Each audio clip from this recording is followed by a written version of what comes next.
the human, the love. He couldn't hold on to the beginning of something eternal. He once believed love was a promise carved in stone, something unbreakable, something that time would never dare to touch. He used to look at her and think this is what forever looks like. But forever, he learned, isn't measured in years. It's measured in moments. In the way she looked at him when she thought he wasn't watching. In the quiet warmth of her voice when she said his name like a prayer. He loved her the way the sea loves the shore endlessly, yet always pulling away. Because deep inside, he didn't know how to stay. He knew how to fight, how to chase, how to conquer, but not how to simply be. There was a storm inside him, one born long before she came. A storm made of silence, pride, and unhealed wounds. She tried to reach him through that storm, tried to show him that love doesn't demand perfection, only presence. But he kept running from his own reflection, mistaking her tenderness for danger, her patience for pity, her love for control. He thought freedom meant distance. He didn't realize she was the one place he was truly free. The distance between two hearts the day she left. The world didn't end.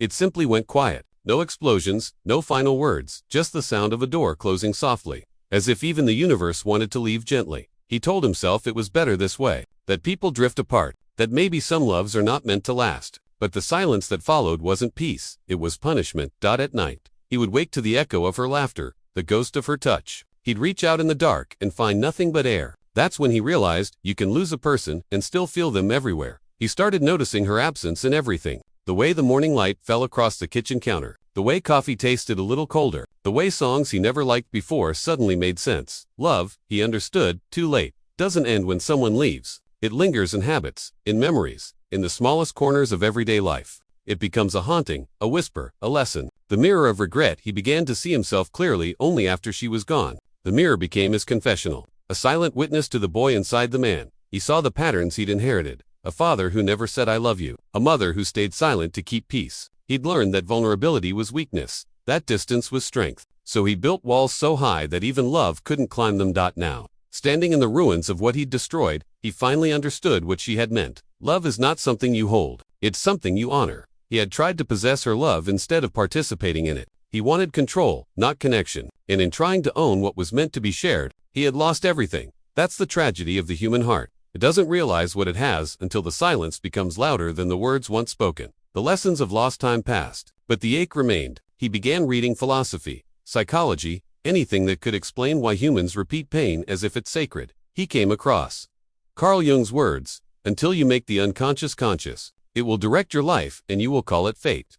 And it struck him, love had never been his enemy. His shadow was that part of him that feared rejection so deeply he destroyed connection first. That part that confused love with danger, intimacy with loss of control. He realized he never lost her. He lost the part of himself that was capable of receiving love. The one who believed he was worthy of it. Healing, he learned, isn't about forgetting. It's about forgiving, not her, but himself. For not knowing better, for loving through fear instead of presence, for choosing ego over empathy. The return to the heart. Years later, he saw her again, not in person, but in a photograph someone posted online. She was smiling, truly smiling. He felt no bitterness, only a strange, quiet gratitude. She had found peace, and perhaps, so had he. He whispered a silent thank you for loving him when he didn't know how to love himself, for teaching him that real love doesn't disappear, it transforms. He now loved differently, slower, deeper, with open hands. He understood that love isn't about holding on, it's about recognizing when something sacred has already been given to you, and not demanding it to stay longer than it must. Love, he realized, is not a cage, it's a mirror. It shows you who you are, what you fear, and what you must heal to truly see another soul. The truth of being human. The human heart is fragile, but its fragility is what makes it divine. To love is to risk everything, to let someone see you, not the version you show, but the one that trembles beneath. He once thought strength meant not needing anyone. Now he knows strength is the courage to need, to admit, to feel, to stand unguarded in a world that worships control. Love, in the end, isn't about forever. It's about presence, the ability to say, I am here, now, completely. And maybe that's why humans keep losing love, because they chase permanence instead of truth. They want to own the sun, not feel its warmth. They want to capture the wave, not learn to swim with it. But love was never meant to be kept. It was meant to move through us, to shape us, to make us more human. The redemption he writes now, not for her, but for the part of himself that finally understands. Every word is a confession, every sentence a bridge between who he was and who he's becoming. He no longer calls it loss. He calls it transformation, because the love he couldn't hold on to taught him everything about how to finally hold himself. And maybe that's what love's final purpose is, not to last forever, but to awaken the parts of us that were asleep, to break us open so that light can enter. He once feared that losing her meant losing his story, but now he knows she was only the first chapter. The rest of the book was always meant to be written alone. The human condition to be human is to love and to lose, to reach and to fail. But it's also to rise again, to remember, to forgive. Every person carries a story of a love they couldn't hold on to. And yet, somehow, the world keeps spinning. People keep hoping. Hearts keep opening. Because love, even when lost, leaves behind a spark, a quiet faith that maybe next time, we'll do better. Maybe next time, we'll listen. Maybe next time, we'll stay. He looks up at the sky and smiles, not because he's over her, but because he finally understands what love was trying to teach him all along.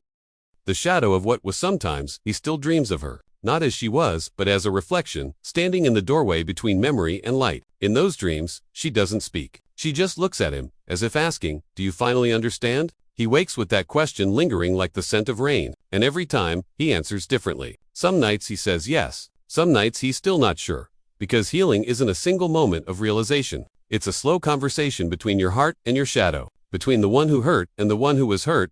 He learned that the greatest apology is not a word, it's change. And real change doesn't happen in a flash of enlightenment. It happens in the small choices. To stay calm instead of react, to listen instead of defend, to hold instead of control. He used to believe she was the lesson, but now he knows. He was the student, and the lesson was himself. The weight of silence, he once feared silence. It reminded him of the spaces between them, the pauses where love used to live. But now, he's learned to sit in it, to breathe through it, to listen to what the silence says when no one else is speaking. Because silence, he discovered, is not empty. It's full of answers that words are too afraid to say.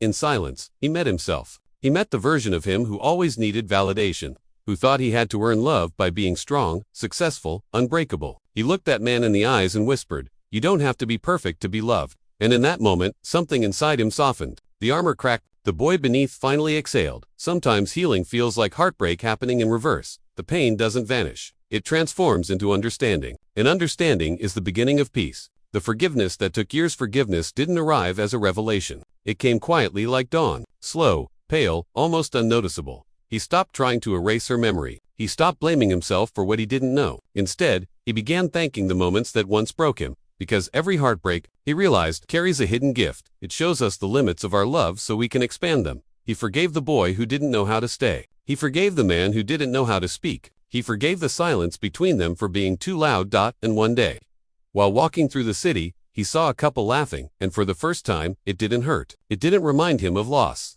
It reminded him of life. He smiled, not because he forgot, but because he finally remembered who he was before the pain. Forgiveness, he realized, is not about forgetting the story. It's about reclaiming the pen. The love that stayed love didn't leave him. It simply changed its form. It began appearing in unexpected places, in the warmth of sunlight on his skin, in the laughter of strangers, in the quiet moments when he looked at the sky and felt connected to something vast, infinite, and kind. He no longer waited for someone else to give him what he could now give himself: presence, care, patience, and truth. And maybe that's the secret of life. Every love we lose teaches us how to love the next one better, until finally, we learn to love ourselves without condition.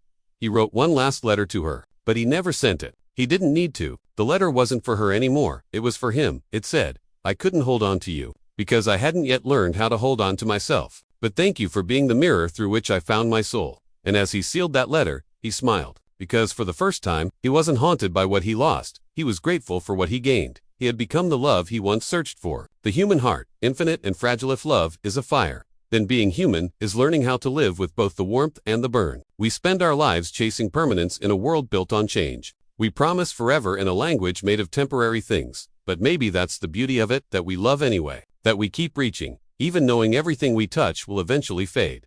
He now walks lighter, not because he's untouched by pain, but because he's learned how to carry it gently. His heart is not unbroken, it's open. And open hearts are what keep this fragile world alive. The ending that is in there's no final chapter in love, only pauses, transformations, quiet rebirths. He no longer says, "I lost her." He says, "I met her, and through her, I met myself." And if one day another soul crosses his path, he won't promise forever. He'll promise honesty. He'll promise presence. He'll promise to hold love like water, carefully, reverently, knowing it was never his to own. Because now he understands. Love was never meant to be held onto. It was meant to pass through us to make us human.